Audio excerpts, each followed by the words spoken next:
야곱이 자발적으로 하나님을 의지하지 않았습니다. 그의 삶이 하나님을 의지하지 않고는 다른 방법이 없는 그 벼랑의 끝자리까지 갔기 때문에 그는 하나님을 선택했죠. 이제 더 이상 뒤로 갈 것이 없고 다른 것을 선택할 것이 없고 하나님 외에는 선택할 것이 없기 때문에 하나님을 선택했습니다. 근데 우리는 이런 장면을 보면 좀 고개를 갸우뚱하게 되기도 합니다. 만약 그렇게 사람이 벼랑 끝에 서야만 하나님을 선택하는 존재라면 모든 사람을 구원하기 원하시는 하나님께서 모든 사람을 벼랑 끝에 서게 하시면 되지 않을까, 그런 생각 안 해보셨어요? 모두가 벼랑 끝에서는 내가 이제 죽느냐 사느냐에선 하나님 외에는 없다라고 할 때 우리가 하나님을 선택하게 된다면 하나님은 아마 모든 사람들을 다 벼랑 끝에 서게 하실 것입니다. 자, 모든 사람이 벼랑 끝에 섰을 때 하나님을 선택하기로 한다면 하나님은 분명히 그렇게 하실 텐데 사실 모든 사람이 벼랑 끝에 선다고 해서 하나님을 선택하는 것은 아닙니다. 이스라엘의 첫 번째 왕 사울을 한번 생각해 보세요. 그는 벼랑 끝에 여러 번 섰습니다. 그가 블레셋과의 전투에서 사무엘 선지자를 기다리지 못하고 스스로 제사를 지냈을 때 사무엘 선지자는 그에게 말했죠. 왕이 망령되이 행하였도다. 여호와께서 왕의 나라를 길이 세우려 하셨으나 왕의 왕위가 길지 못할 것이다 라고 말했습니다.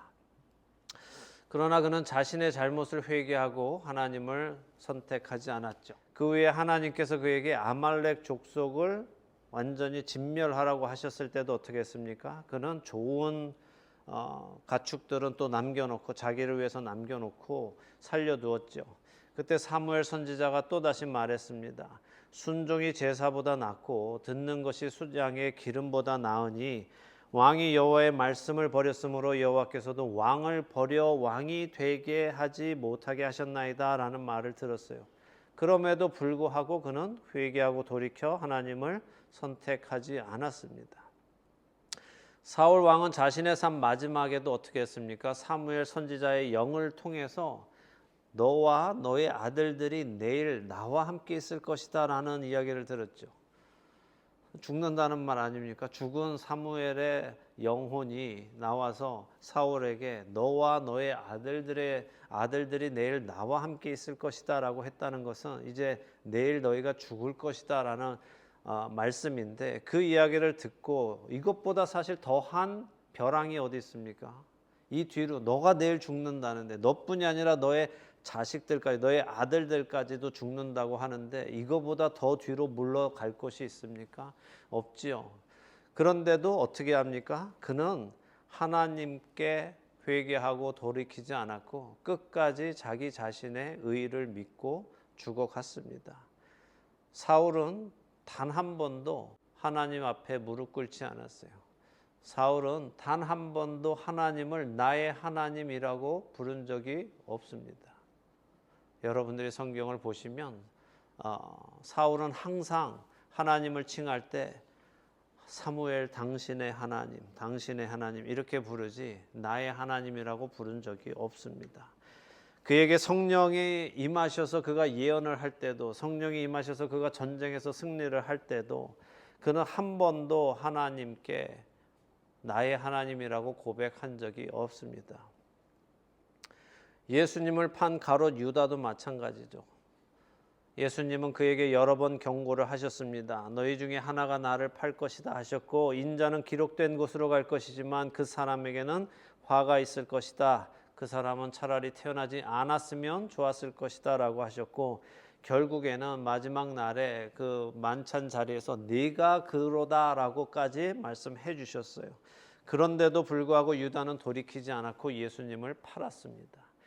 그리고 자신이 죄 없는 피를 흘리게 되었다는 것을 깨달았어도 그는 회개하지 않았습니다. 사람들은 자신이 자신의 잘못을 깨닫게 되면 그것을 회개라고 생각하지만 자신의 잘못을 깨닫는 것은 회개가 아닙니다. 그것은 그냥 내 잘못을 깨달은 것뿐입니다. 회개란 뭡니까? 돌이키는 거예요. 내 잘못을 깨달았기 때문에 그 자리에서 돌이키는 것입니다. 유다는 자신의 잘못을 깨닫고 자신의 그 죄가 너무 큰 죄라는 것을 깨달아서 어떻게 했습니까? 벼랑 끝에 섰습니다. 그런데 그는 자신의 그 잘못을 스스로의 목숨을 끊음으로 책임을 졌습니다. 그렇기 때문에 우리가 벼랑 끝에 선다고 해서 모두가 하나님을 선택하는 것은 아니라는 사실을 잘 아셔야 합니다. 아직 벼랑 끝에 서보지 않은 분들이 계시다면 여러분이 여러분의 삶 속에서 벼랑 끝에 서게 되었을 때 하나님을 택하시는 은혜가 있기를 축원합니다. 그리고 그보다 더 큰 은혜는 여러분이 벼랑 끝에 가시기 전에, 벼랑 끝으로 몰려가기 전에 하나님을 나의 하나님으로 받아들이는 것이 더 큰 은혜임을 깨달으시고 그 은혜가 있기를 축원합니다. 오늘은 지난주에 본 이야기 다음에 이어지는 하나의 이야기를 보면서 복음이란 무엇인가 좀 생각해 보려는 시간을 가지려 합니다. 창세기 43장 15절에서 24절입니다. 창세기 43장 15절에서 24절 우리 함께 읽겠습니다. 그 형제들이 예물을 마련하고 갑절의 돈을 자기들의 손에 가지고 베냐민을 데리고 애굽에 내려가서 요셉 앞에 서니라. 요셉은 베냐민이 그들과 함께 있음을 보고 자기의 청지기에 이르되 이 사람들을 집으로 인도해 드리고 짐승을 잡고 준비하라. 이 사람들이 정오에 나와 함께 먹을 것이니라. 청지기가 요셉의 명대로 하여 그 사람들을 요셉의 집으로 인도하니 그 사람들이 요셉의 집으로 인도되매 두려워하여 이르되 전번에 우리 자루에 들어있던 돈의 일로 우리가 끌려드는도다. 이는 우리를 억류하고 달려들어 우리를 잡아 노예로 삼고 우리의 나귀를 빼앗으려 함이로다 하고 그들이 요셉의 집 청지기에게 가까이 나아가 그 집 문 앞에서 그에게 말하여 이르되 내 주여 우리가 전번에 내려와서 양식을 사가지고 여관에 이르러 자루를 풀어본즉 각 사람의 돈이 전액 그대로 자루 어귀에 있기로 우리가 도로 가져왔고 양식 살 다른 돈도 우리가 가지고 내려왔나이다. 우리의 돈을 우리 자루에 넣은 자는 누구인지 우리가 알지 못하나이다. 그가 이르되 너희는 안심하라. 두려워하지 말라. 너희 하나님 너희 아버지의 하나님이 재물을 너희 자루에 넣어 너희에게 주신 것이니라. 너희 돈은 내가 이미 받았느니라 하고 시므온을 그들에게 이끌어내고 그들을 요셉의 집으로 물을 주어 발을 씻게 하며 그들의 나귀에게 먹이를 주더라. 아멘. 자, 드디어 야곱의 허락이 떨어졌어요. 베냐민 데리고 가도 된다. 그래 데리고 가라. 내가 자식을 잃으면 잃으리로다 하고 보냈습니다. 그로 인해 이제 야곱의 아들들은 애굽의 총리가 데리고 오라고 했던 그 베냐민을 데리고 애굽으로 곡물을 사러 두 번째로 갔습니다. 혹시라도 지난번 곡물값으로 인해서 또 다른 오해를 받을까 봐 두려워서 지난번 곡물값 따로 또 이번에 살 곡물값 따로 이렇게 두 가지 다 가지고 갑절의 곡물값을 준비해서 갔다고 했습니다. 이렇게 해야 의심을 받더라도 자신들은 그런 의도가 없었다 하는 것을 결백을 주장할 수 있기 때문이죠. 이렇게 만반의 준비를 마치고 애굽의 총리 앞에 섰습니다. 자, 요셉은 그들이 베냐민을 데리고 온 것을 봤습니다. 그래서 베냐민이 안전한 것을 또 살아있음을 확인했어요. 그리고 요셉은 이제부터 이 형제들을 시험할 것입니다. 이 이야기는 우리가 다음에 보기로 하고 오늘은 다른 부분을 좀 보도록 하겠습니다.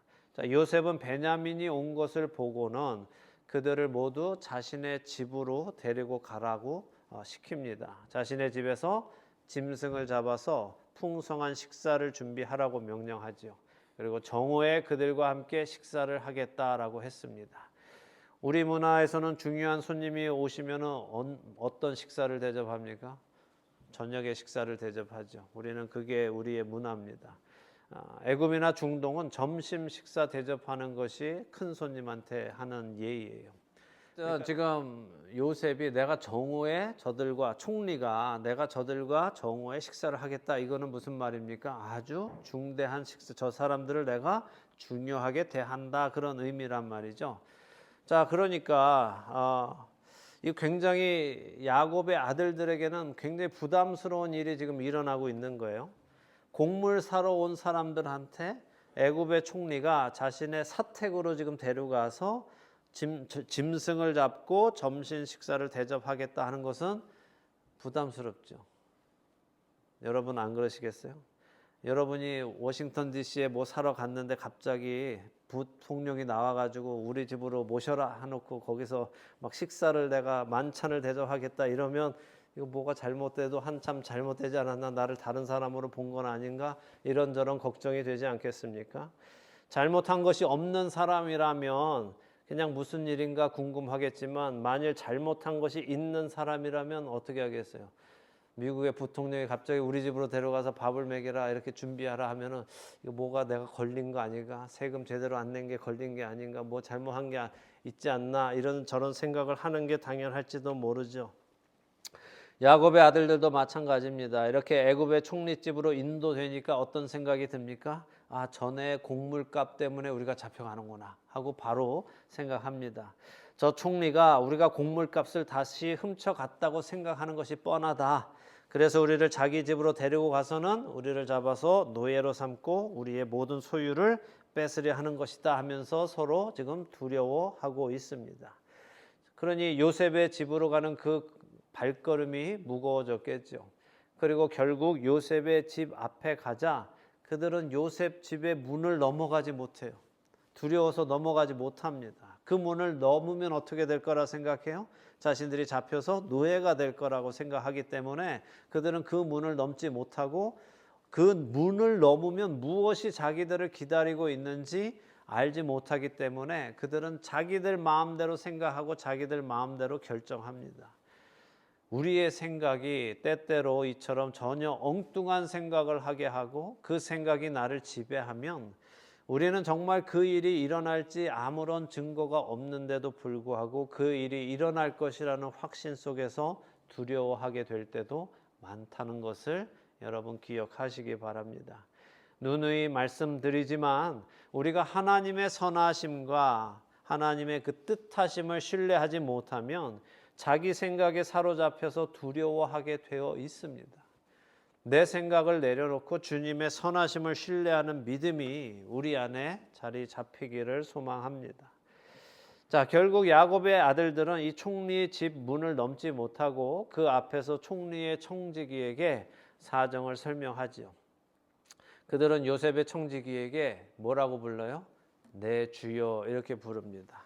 내 주여, 이거는 히브리어로 아돈이라는 말인데 우리가 하나님을 아도나이라고 부를 때 부르는 같은 단어입니다. 자, 이 야곱의 아들들이 지난번 왔을 때 총리를 뭐라고 부른지 아세요? 42장 10절에 내 주여, 그렇게 그때도 똑같이 불렀단 말이에요.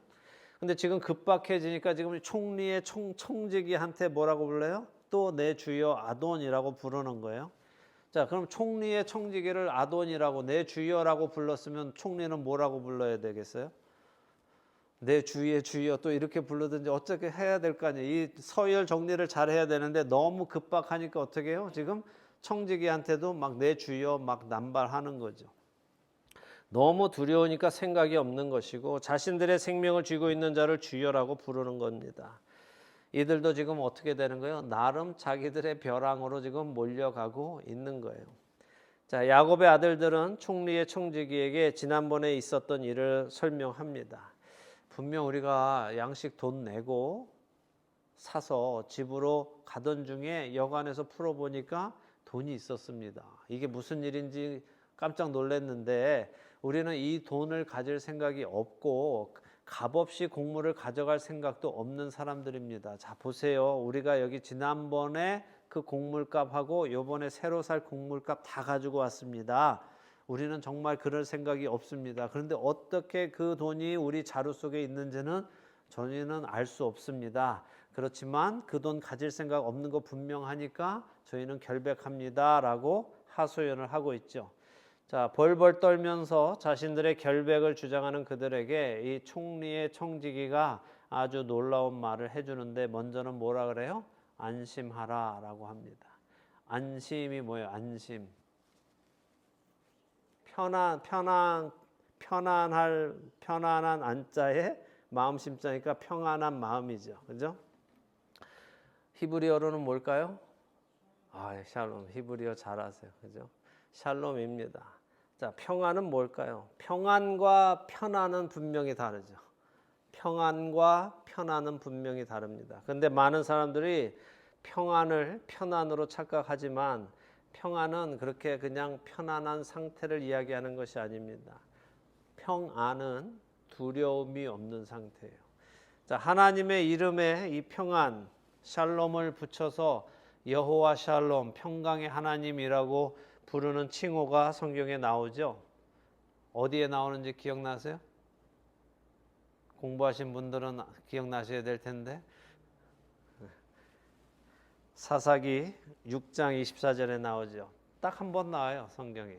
사사기 6장 24절에 기드온이 하나님의 사자를 만나고 난 후에 어떻게 해요? 아, 나 이제 하나님 봐서 죽었다 하고 있었더니 하나님이 그에게 임하셔서 어떻게 하셨어요? 사사기 6장 한번 펴보세요. 사사기 6장. 자, 모세오경 뒤로 지나가시고 여호수아 지나가고 나오는 책이 사사기죠. 사사기 6장 23절 다 보셨습니까? 찾으셨어요? 사사기 6장 23절 함께 읽죠.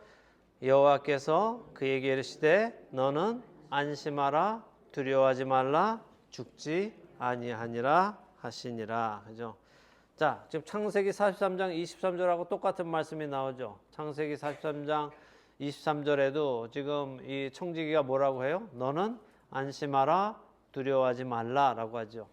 자, 내가 이제 죽을 것이라고 생각하는 사람에게 그렇지 않아, 너 죽지 않아, 그러니 안심해라, 샬롬하라, 평안하라, 두려워 말라라고 하는 것은 하나님께서 해주시는 말씀이에요. 그렇다면 지금 우리 창세기 43장에서 우리는 뭘 볼 수 있습니까? 이 애굽 총리의 청지기가 하는 이 말은 하나님의 말씀이 담겨 있다는 거예요. 자, 이 사람의 말이 얼마나 성경적인지 보세요. 그는 말하죠. 너희는 안심하라, 샬롬하라, 그리고 두려워하지 말라. 너희 하나님, 그리고 너희 아버지의 하나님이 재물을 너희 자루에 넣어 너희에게 주신 것이니라 라고 합니다. 자, 야곱의 아들들은 우리가 어떻게 이 일이 일어났는지 모르겠습니다. 그러나 저희는 잘못이 없습니다. 저희가 한 것이 아니에요 라고 말하지만 청지기가 분명하게 말해요.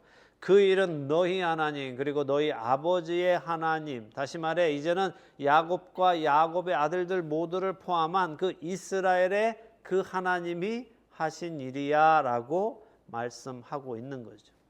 이게 얼마나 놀라운 일인지 생각해 보세요. 자, 애굽의 관리예요. 애굽의 총리의 청직인데 이 사람은 애굽 사람이죠. 애굽은 어떤 신을 섬깁니까? 태양신을 섬기고 있다는 것을 우리가 봤습니다. 근데 그 태양신을 섬기고 있는 애굽의 관리가 하나님을 증언하고 있으니 놀라운 일인 거죠. 어떤 학자들은 요셉이 이렇게 말하라고 시켰다라고 하기도 하지만 저는 그렇게 생각하지 않습니다.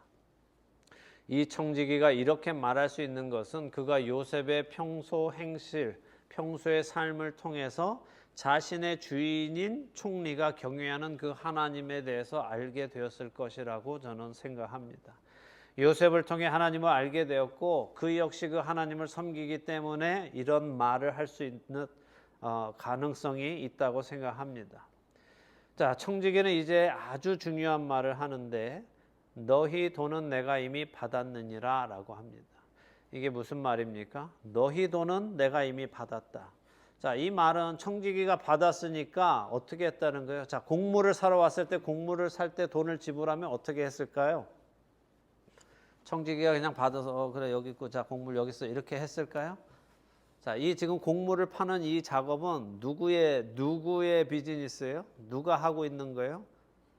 요셉이 하고 있는 거예요? 아니면 요셉이 바로를 위해서 해주고 있는 거예요?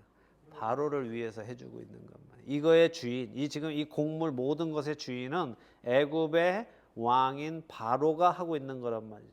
근데 바로가 직접 일하지 않고 그 밑에 요셉이 그 일을 담당해주고 있는 거예요. 그럼 곡물이 들어오고 나가고 돈을 받고 팔고 할 때 이 모든 것은 어떻게 보고가 돼야 됩니까? 정확하게 보고되어서 바로에게 보고가 되죠. 그러니까 그 형제들이 가지고 와서 돈을 치르고 곡물을 줬으면 얼마 돈이 누구에게 들어왔고 거기에 대한 곡물이 나갔다라는 것이 분명히 기록이 돼야 된다는 얘기예요. 지금 이 청지기가 하는 말은 너희 돈은 내가 이미 받았다라는 말은 그 말이란 말이죠. 너희의 그 곡물 값은 이미 우리 장부 안에 들어와 있는 것으로 되어 있다라는 말입니다. 자, 그러면 생각해 보세요. 이 청지기는 그 돈을 받고 적었어요. 돈이 얼마 들어왔다라고 적었습니다. 그리고 곡물을 줬습니다. 그런데 요셉이 이 돈을 다시 그들의 자루 안에 넣으라고 했어요. 그래서 몰래 다 넣었습니다. 그러면 어떻게 되는 거예요? 계산이 안 맞을 거 아닙니까? 돈이 사라진 거 아니에요. 장부는 분명히 돈이 들어왔는데 그 돈이 다시 자루 속에 들어갔으니까 계산을 하면 이 재정 감사를 하면 어떻게 돼요? 돈이 빌 거 아닙니까? 그러면 사고가 생기는 거죠. 이 돈이 비면 누구의 돈이 비는 거예요? 바로의 돈이 비는 거죠. 그러니까 자칫하면은 지금 요셉이 만약에 그 돈을 내지 않으면 어떻게 되는 거예요? 바로의 돈을 횡령한 거죠. 그럼 요셉이 그럴 사람입니까? 아닙니까? 아니죠. 그럼 요셉이 뭘 했다는 거예요? 요셉이 그 돈을 내줬다는 거죠. 요셉이 형들의 그 곡물값을 요셉이 냈다는 거예요. 그러니까 이 말씀은 무슨 말씀인가 하면 야곱의 아들들의 곡물의 값은 야곱의 아들들이 냈지만 하나님은 그 돈을 야곱의 아들들에게 다시 돌려주셨고 요셉이 지불하게 하셨다라는 말씀이에요. 성경이 지금 무슨 말씀을 하고 계시는지 이해가 되세요? 무슨 말씀하는지 이해가 되시죠? 이 곡물은 뭡니까? 다시 생각해 보세요. 이 곡물이 상징하는 게 뭐예요? 네. 지금 일어나고 있는 대기근, 7년의 대기근 중에 벌써 2년이 지나고 앞으로도 5년이 더 남아 있는데 이 곡물은 당시 지중해, 애굽은 물론 지중해에 있는 모든 나라에 닥친 기근이고 앞으로도 5년이나 더 있어야 되는 기근이에요. 결국은 이 기근 안에 곡물이 없으면 어떻게 되는 거예요? 모든 사람이 죽는 것입니다. 다시 말해 이 곡물은 뭘 상징해요? 생명이란 말이죠. 이 기근에서 살아남을 수 있는 사람은 없고 7년 동안 굶고 살아남을 수 있는 사람이 없습니다. 그래서 모든 사람들이 애굽에 와서 지금 곡물을 사고 있습니다. 그래서 생명을 유지했다고 41장 끝에 말씀하셨어요. 그때 바로에게 굶주린 자들이 나올 때 바로가 뭐라고 했어요? 요셉에게 가서 요셉이 너희에게 이르는 대로 해라라고 하는 것을 우리가 보았죠. 그리고 이것은 앞으로 올 세상적인 심판, 전 세상적인 심판, 전 인류를 향한 하나님의 심판에서도 생명을 얻기 위해서는 어떻게 해야 한다고요? 하나님께서 내 아들 예수 그리스도에게 가서 그가 시키는 대로 행하라 그러면 너희가 살 것이다 라고 하는 것을 보여주시는 것이라고 말씀드렸잖아요. 우리는 요셉에게서 예수님을 봅니다. 뭘 보는 거예요? 생명은 자기 힘으로 살 수 없다는 거예요. 야곱의 아들들은 자신들을 살릴 곡물을 자신들의 돈으로 냈지만 하나님은 그 돈을 다시 그들에게 돌려주셨다는 거예요. 그 말은 야곱의 아들들이 자신의 돈으로 자신들의 곡물을 사는 것을 하나님이 허락하지 않으셨다는 겁니다. 왜요? 왜 그렇습니까? 생명은 돈으로 살 수 있는 것이 아니기 때문이죠. 그들의 생명이 되는 그 곡물은 요셉이 지불해 주어야만 하기 때문이다. 우리의 영원한 생명이 우리의 재물이나 우리의 의나 우리의 힘으로 살 수 있거나 얻을 수 있는 것이 아니라 오직 예수 그리스도를 통해 우리에게 주어지는 것임을 하나님께서 이 창세기 43장에서 우리에게 보여주고 계시는 것입니다. 내가 가지고 가서 내어드린 그 모든 것은 하나님께서 어떻게 하신다고요? 다시 나의 자루 속에 넣으라고 하시는 거예요. 생명은 하나님의 은혜이기 때문입니다. 이것이 복음입니다. 자신의 힘으로 천국을 가려는 사람들, 자신의 의로 천국을 가려는 사람들, 그 모든 힘과 의를 다시 자루 주머니에 담기게 되는 것입니다.